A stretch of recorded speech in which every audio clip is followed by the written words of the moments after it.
திருச்சிற்றம்பலம். 8 வருடங்களுக்கு முன்பு நடந்தது போல தற்போது மீண்டும்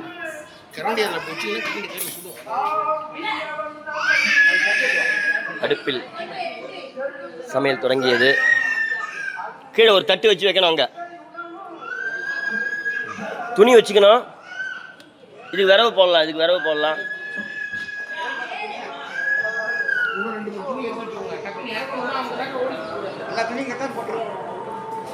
ரொம்ப ஒட்டை கட் பண்ணாது. இன்று அமாவாசை காரணமாக நமது அன்னதானத்தில் எரிவாயு இல்லாத காரணத்தால் பல நாட்களாக முயற்சி செய்து வருகிறோம்.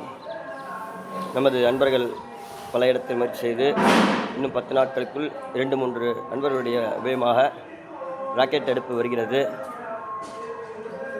எனவே இன்று அமாவாசை தொடங்கி இன்று முதல் நமது விறகடுப்பில் அன்னதான சமையல் நடைபெறுகிறது. திருச்சிற்றம்பலம்.